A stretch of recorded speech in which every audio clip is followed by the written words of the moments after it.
TS4 Telugu news కి స్వాగతం. నేను సంధ్య. ముందుగా ముఖ్యాంశాలు. భారత్ పాక్ ఘర్షణలో 5 యుద్ధ విమానాలు కూలిపోయాయి.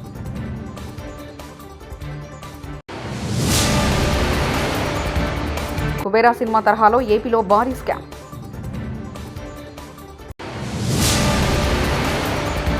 ఇండియాకు నేషనల్ లాంగ్వేజ్ అవసరం లేదు KTR. అక్రమ అరెస్టుల ఉసురు చంద్రబాబుకు తగులుతుంది. పహల్గామ్ ఉగ్రదాడి తర్వాత ఆపరేషన్ సింధూర్తో భారత్ దానికి ప్రతీకారంగా పాకిస్తాన్ చేసిన దాడుల్లో 5 యుద్ధ విమానాలు కూలిపోయాయంటూ అమెరికా అధ్యక్షుడు ట్రంప్ సంచలన వ్యాఖ్యలు చేశారు. తన జోక్యంతోనే ఇరు దేశాల మధ్య వివాదం సమసిపోయిందని పునరుద్ఘాటించారు. ట్రంప్ జోక్యం వార్తలను భారత్ ఇదివరకే ఖండించిన విషయం తెలిసిందే. అయితే తానే యుద్ధానాపనని గడిచిన 6 నెలల్లో ఎన్నో ఘర్షణలు అడ్డుకున్నట్లు ట్రంప్ తాజాగా మళ్లీ ప్రకటించారు. ఆపరేషన్ సింధూర్ తర్వాత కూలినట్లు చెప్తున్న 5 యుద్ధ విమానాలు ఏ దేశానికి చెందవనే విషయాన్ని ఆయన వెల్లడించలేదు. శుక్రవారం రాత్రి ట్రంప్ తన అధికారిక నివాసం వైట్ హౌస్లో రిపబ్లికన్ సెనేటర్లకు విందు ఏర్పాటు చేశారు. ఏపీ లిక్కర్ స్కామ్ కేసులో సిట్ దూకుడుగా వ్యవహరిస్తుంది. తాజాగా వైసీపీ ఎంపీ మిథున్ రెడ్డిని అరెస్ట్ చేశారు. దీంతో లిక్కర్ కేసులో ఇప్పటివరకు అరెస్ట్ అయిన వారి సంఖ్య 12కు చేరింది. ఈ కేసులో నిందితులుగా కసిరెడ్డి వాసుదేవరెడ్డి, సత్యప్రసాద్, విజయసాయిరెడ్డి, సజ్జల శ్రీధర్రెడ్డి, అవినాష్ రెడ్డి, బూనెటి చాణక్య, తూకేకుల ఈశ్వర్, కిరణ్ కుమార్ రెడ్డి, ఎస్కే సైఫ్ అహ్మద్, నారాయణస్వామి ఉన్నారు. భిక్షగాళ్లను విదేశాలకు తీసుకెళ్లి పెద్ద పెద్ద కంపెనీలకు యజమానులుగా మార్చేసి వారి అకౌంట్ల ద్వారా లక్షల కోట్ల రూపాయలు బదిలీ చేయడం ఇది కుబేరా సినిమాలోని స్టోరీ. ఇప్పుడు ఈ ప్రస్తావన ఎందుకు వచ్చిందంటే నెల్లూరు జిల్లాలో కూడా అటు ఇటుగా ఇలాంటి ఘరానా మోసమే జరిగింది.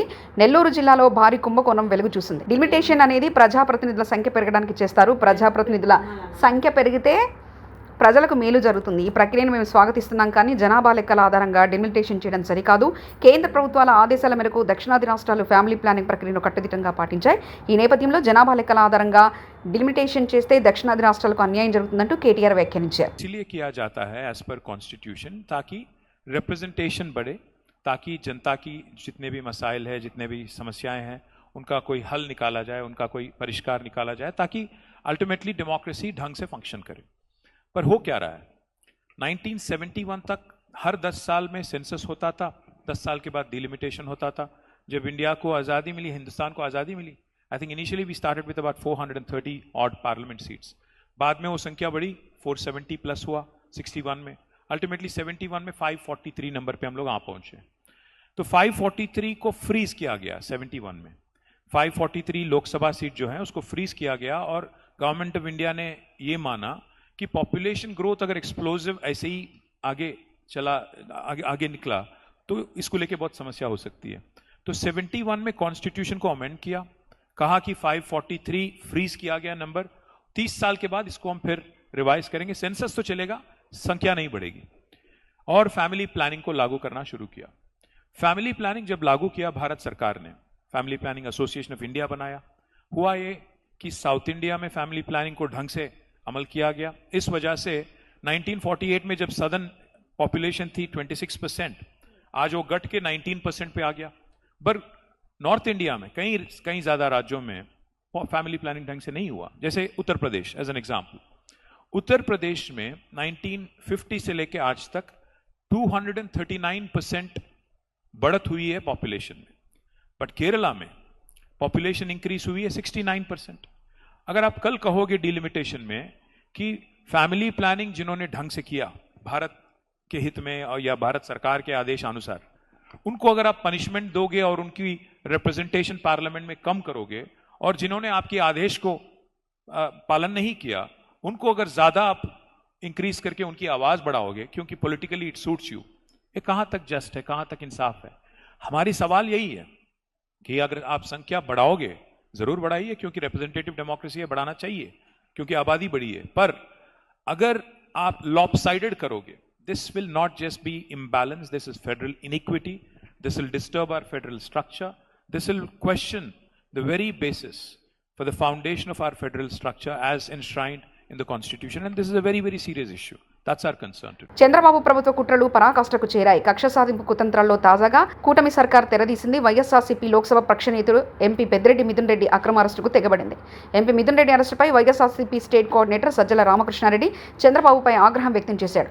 తప్పుడు కేసు సృష్టించి పరాకాష్ఠకు తీసుకెళ్తున్నారు. చంద్రబాబు సృష్టించిన కట్టుకథ తప్పుడు కేసు. ఈ కేసులో మా party senior leader MP Mithun రెడ్డిని అరెస్ట్ చేశారు. లిక్కర్ స్కామ్ అంటే చంద్రబాబు హయాంలో జరిగింది. ఏడాదికి 1300 కోట్ల ప్రివిలేజ్డ్ ఫీజు రద్దు చేశాడు. 40,000కు పైగా బెల్ట్ షాపులు పెట్టారు. 4-5 డిస్టిలరీకి భారీగా ఆర్డర్లు ఇచ్చారు. ఆఫ్రికాలో పెట్టుబడులు దుబాయ్లో పెట్టుబడులు. అసలు అసలు ఏ సినిమా కథ దీని ముందైతే దిగదుడిపే. సినిమా కూడా కాదు, ఈటీవీలో వస్తుంటుంది సీరియల్, 1000, 2000, 3000, 4000 ఎపిసోడ్లు పోతా ఉంటుంది. అది జీడిపాకం సాగినట్టు సాగుతూ ఉన్నారు కదా, అట్లా సాగుతా పోతుంది. కానీ దొరకట్లే అట్టు. వీళ్ళకి ఆఖరికి దొరక్క ఆ మధ్య ఎప్పుడో 375 కోట్ల పేజీల 3,75,00,000 375 కోట్ల పేజీలో ఈనాడులోనే ఒక బ్యానర్ ఐటమ్ వచ్చింది. మొత్తం సమాచారం అంతా లేపేసినారు హ్యాక్ చేసి కంప్యూటర్లను. దీనికి ఇంటర్నేషనల్ కన్సల్టెంట్లను వాడుకున్నారు. ఇంకొక కథ పెద్దది. ఇప్పుడు తాజాగా ఇంకా ఏమి సాక్ష్యం ఉండడానికి ఏమైనా ఉంటే కదా కేసు, కాబట్టి సాక్ష్యాలన్నీ కాల్ చేశారని కూడా మళ్ళీ తీసుకొస్తారు. సాక్ష్యాలు దొరకలేదు కాబట్టి కష్టం అవుతుందని వీళ్ళే. అయినప్పటికీ ఆధారం చిన్నది దొరికిందని ఇంకేదో పట్టాలని చూస్తున్నాం అంటున్నారు. అసలు దేనికైనా హద్దు పద్దు. నీకు ప్రజలు ఎందుకు తీర్పు ఇచ్చినారు?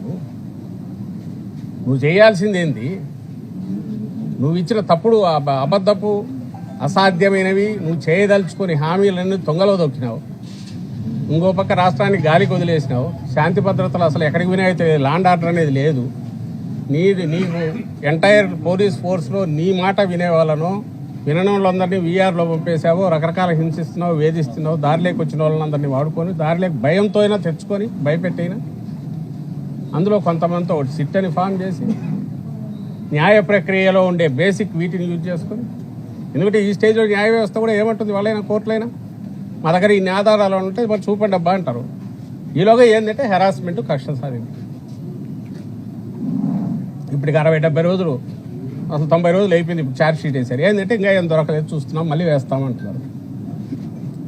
ఈలోగా జగన్మోహన్ రెడ్డి గారి దగ్గరికి పోతున్నాం, ఇంకోరు దగ్గరికి పోతున్నాం. బిగ్ బాస్ ఎవరు? ఈ క్వశ్చన్లు కేవలం ప్రజల నుంచి వచ్చే క్వశ్చన్లు తప్పించుకోవడానికి. రెండో వైపు తాను జైలుకి వెళ్ళాడు కదా, ఈరోజు అందరినీ జైలుకి ఎట్లా పంపాలని చంద్రబాబు నాయుడు. తాను ఎందుకు వెళ్ళాడు? ఆధారాలు ఉన్నాయి కాబట్టి ఆ రోజు వెళ్ళాడు. ఆ రోజు ఆయన స్కిల్ డెవలప్మెంట్ స్కామ్లో మీ అందరికీ తెలుసు, ఖచ్చితమైన ఆధారాలతో మనీ ట్రైల్ ఉంది.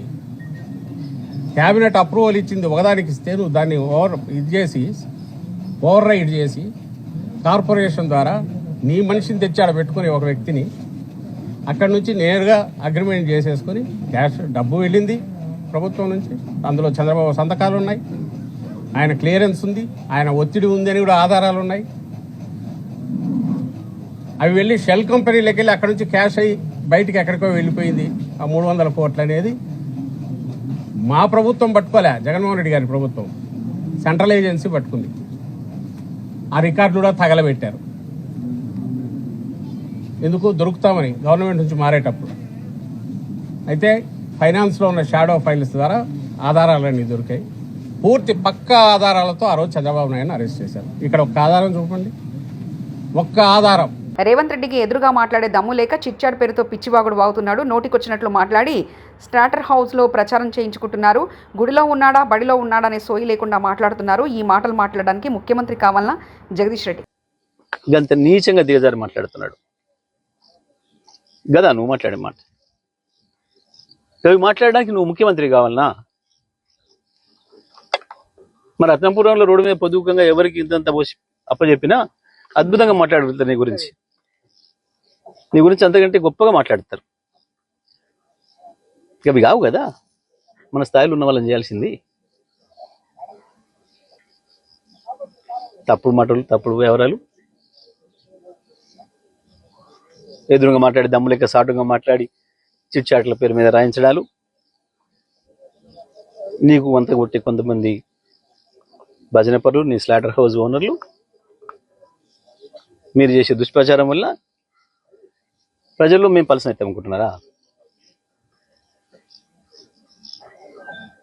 నేను మొన్ననే చెప్పిన, ఢిల్లీలో చీకటి ఒప్పందం జరిగిన రోజు తెల్లవారు చెప్పిన నేను, నీ భాగవతం బయట పెట్టినా ఇక ఇవాళ మళ్ళీ మొదలు పెడతాడు. మళ్ళీ ఏదో కేసీఆర్ మీద, ఈ కేటీఆర్ మీద ఈ కేసు, ఆ కేసు, ఈడీలు, ఏసీబీలు అని మాట్లాడతాడు.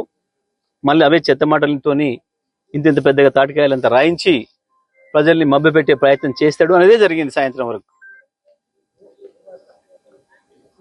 నువ్వు ఎవరికి ఇచ్చిన హామీలు అమలు చేయలేని చంద్రబాబు తన అధికారాన్ని ప్రతిపక్షాల మీద కక్ష తీర్చుకోవడానికి వాడుతున్నాడు. అసలు జరగని మద్యం కుంభకోణాన్ని జరిగినట్లు చూపించి అరెస్టులు చేస్తున్నారు. ఎంపీ మిథున్ రెడ్డి గారి అరెస్టును తీవ్రంగా ఖండిస్తున్నామంటూ తాటిపర్తి చంద్రశేఖర్ ఎర్రగొండపాలెం ఎమ్మెల్యే వ్యాఖ్యానించారు. అటువంటి శ్రీ మిథున్ రెడ్డి గారిని అక్రమంగా అన్యాయంగా చంద్రబాబు గారు కడుపు మంటతోటి అరెస్ట్ చేయించాడు.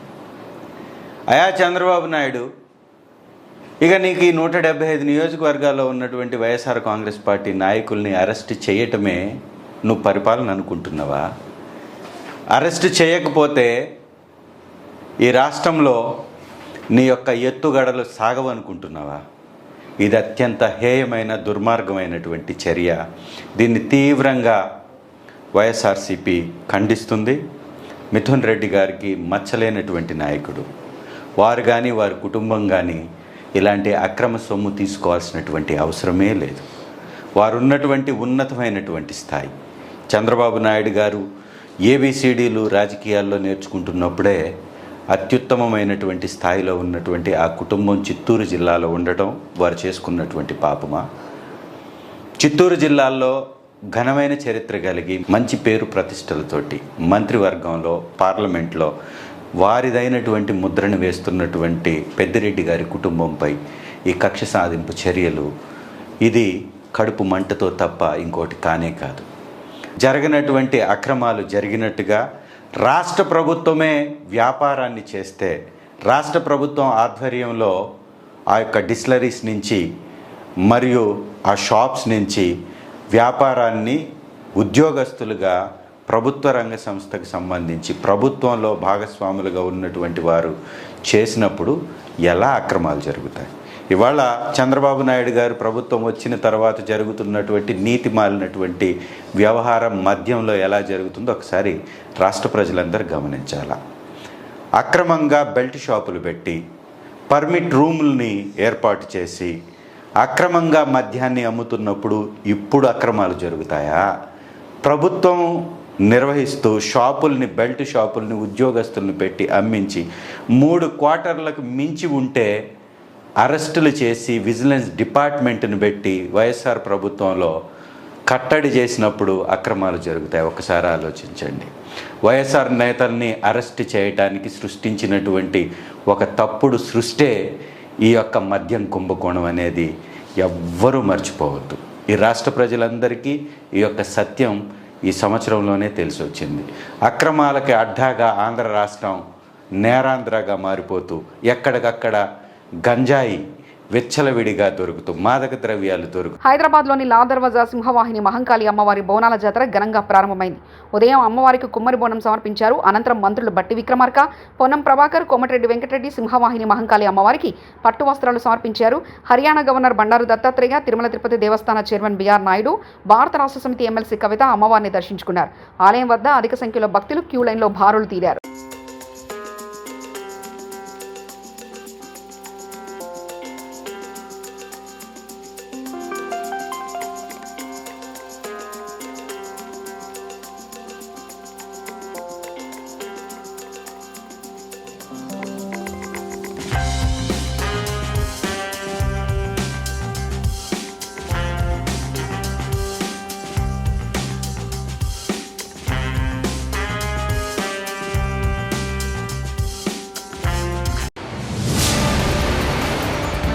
భారత్ పాక్ ఘర్షణలో 5 యుద్ధ విమానాలు కూలిపోయాయి.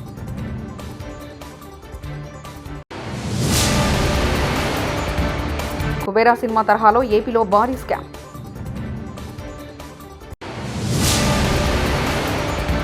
ఇండియాకు నేషనల్ లాంగ్వేజ్ అవసరం లేదు, కేటీఆర్. అక్రమ అరెస్టుల ఉసురు చంద్రబాబుకు తగులుతుంది. TS4 తెలుగు న్యూస్ ఇంతటితో సమాప్తం. చూస్తూనే ఉండండి TS4 తెలుగు ఛానల్.